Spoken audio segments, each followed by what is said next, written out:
The first time I saw her, I wasn't supposed to. I had been part of the reconnaissance team sent to survey the outer colonies of the Orion Expanse.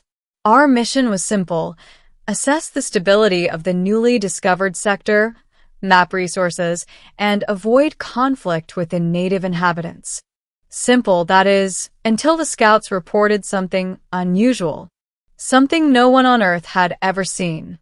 We had landed on the planet Nixera, a world draped in violet mist, where the sky shimmered in emerald and gold streaks and the ground pulsed like a living organism.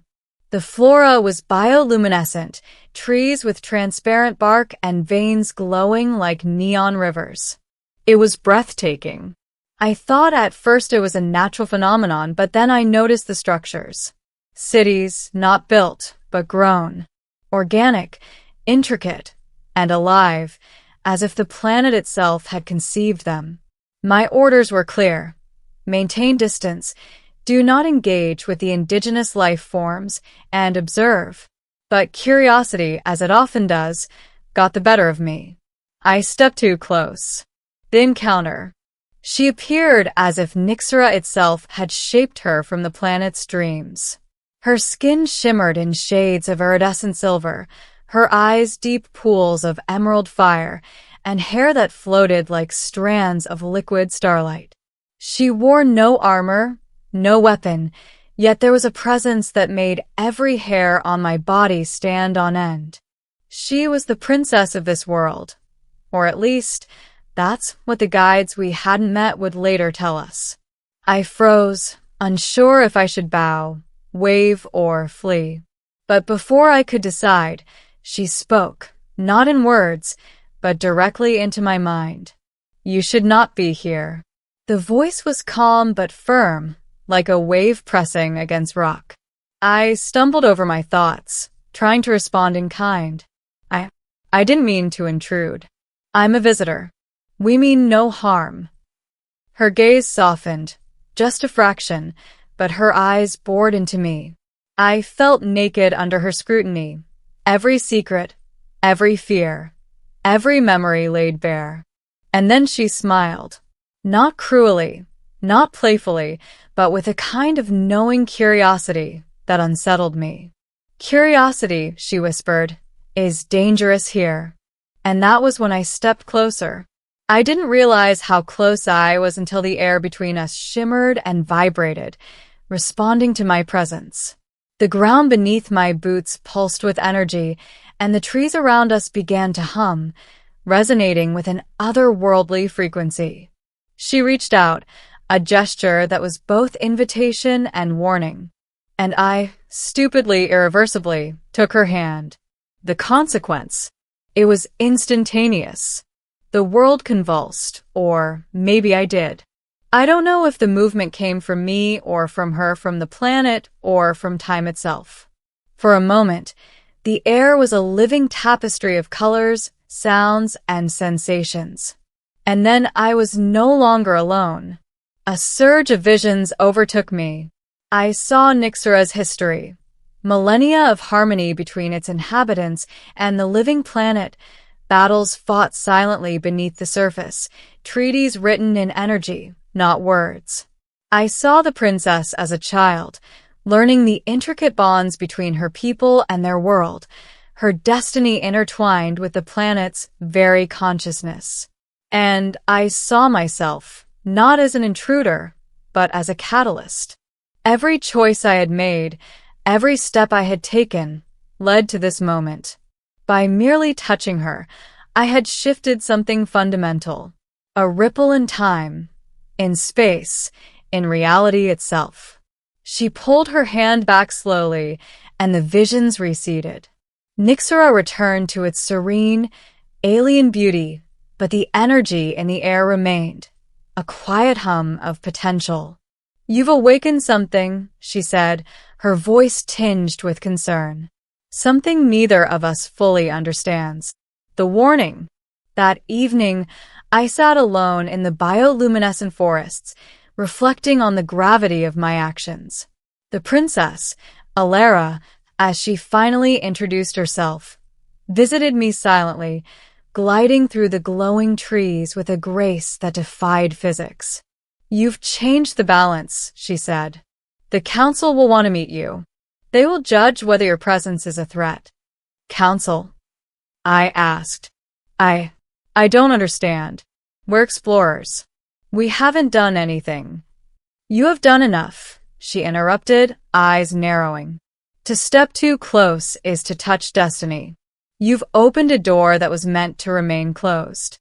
She explained that Nixera's society was ruled by a council of energy beings, the Elders of Light, who maintained the delicate balance between the living planet and its people. Any disturbance could destabilize the entire world. And now, because of me, the council would convene to determine whether I was friend, enemy, or something entirely new. The trial.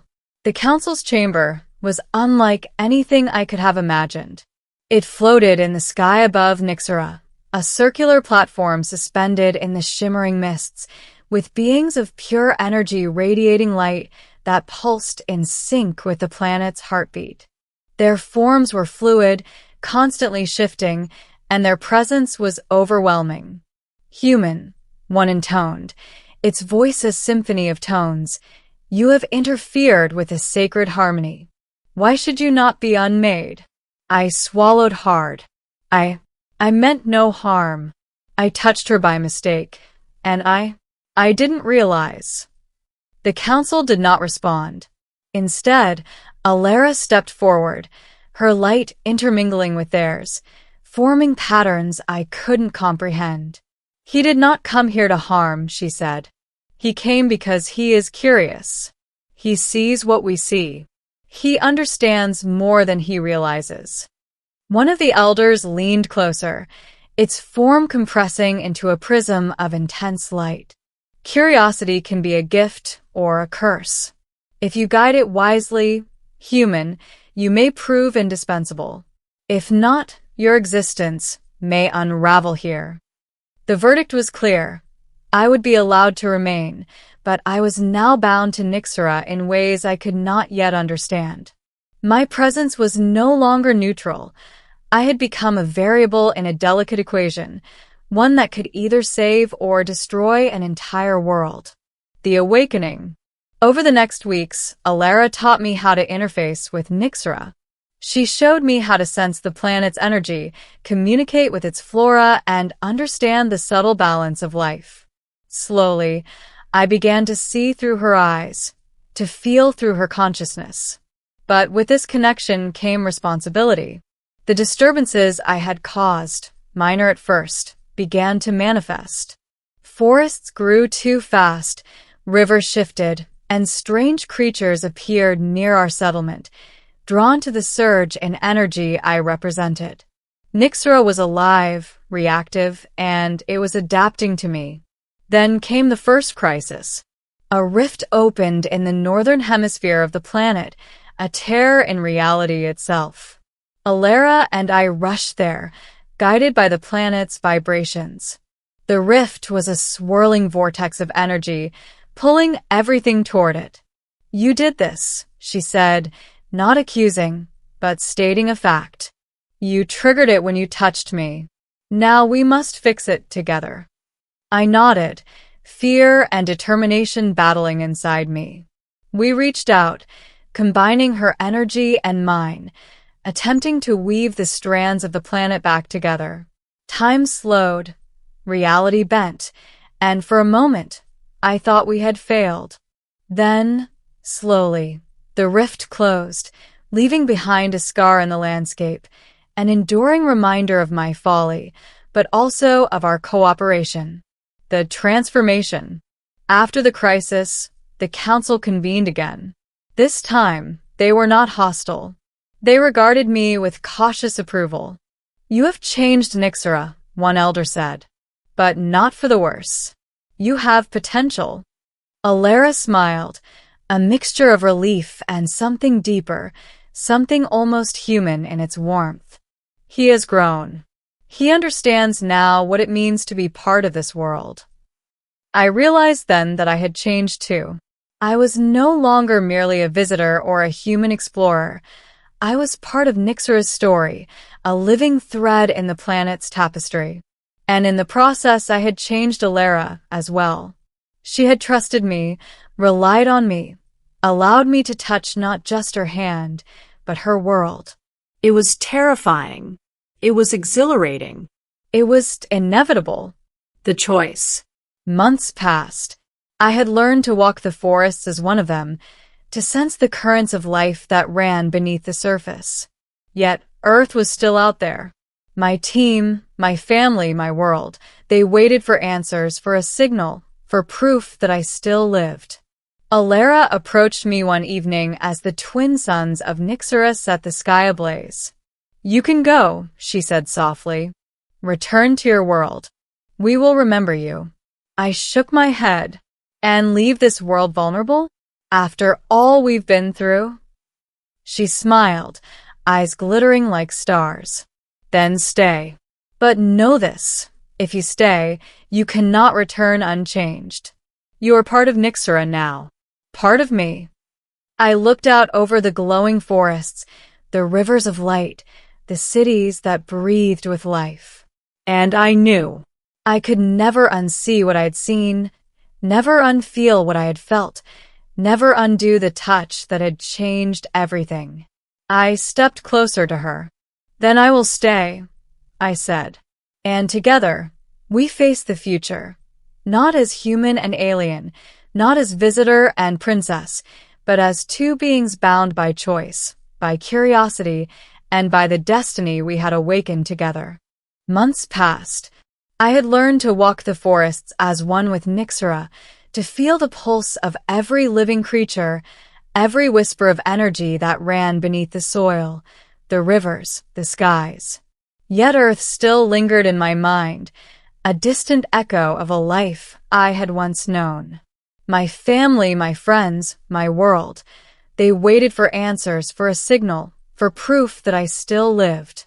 One evening, as the twin suns painted the sky in blazing shades of emerald and gold, Alara found me standing at the edge of a cliff overlooking the living city. Her presence was gentle yet commanding, as always. "You can go," she said softly, her voice a blend of warmth and inevitability. "Return to your world. The choice is yours." I turned to her, seeing the depth of the centuries in her eyes, the weight of responsibility she carried for her people, and the quiet hope she held for me. "And leave this world vulnerable?" I asked.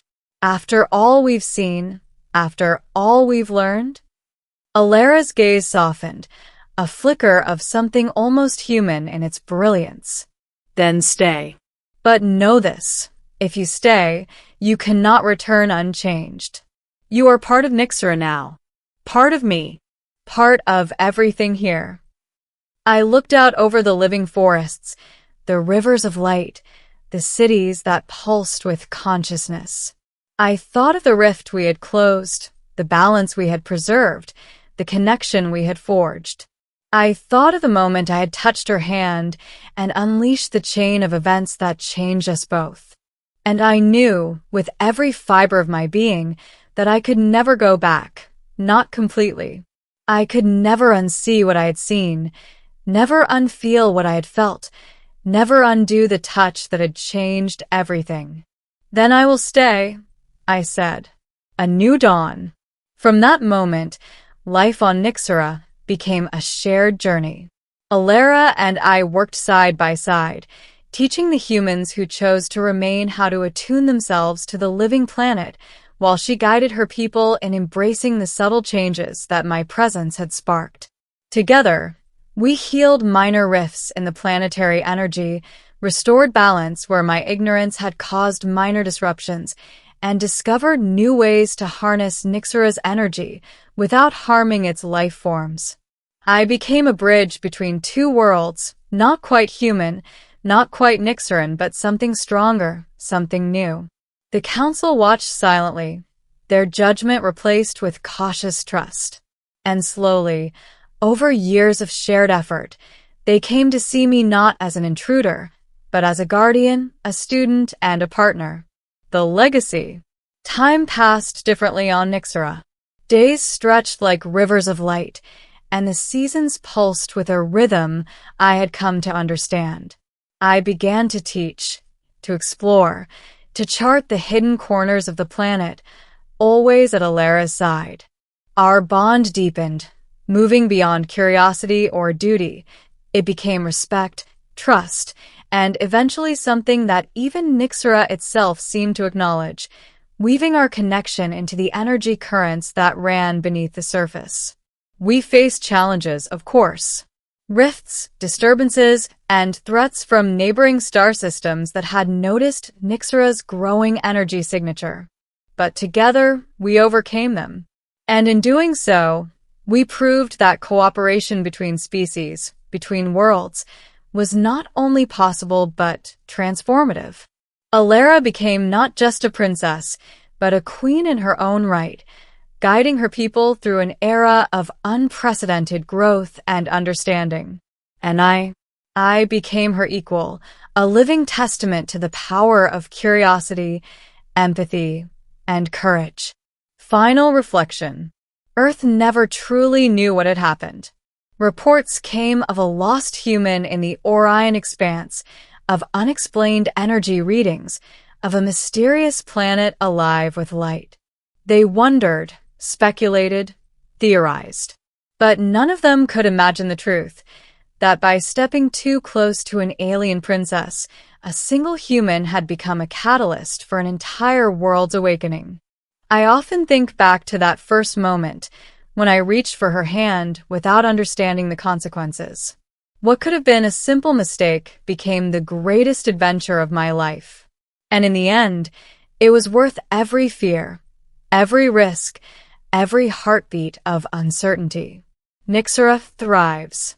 Its forests glow brighter, its rivers flow stronger, its cities pulse with life and wisdom. And Alara, she thrives too. Not just as a ruler, but as someone who dared to trust, to teach, and to change alongside me. By stepping too close, I had changed everything. And together, we shaped a future neither of us could have imagined. A future where curiosity is not punished, but celebrated. Where one touch can ripple through worlds, and where love, trust, and courage can redefine destiny itself.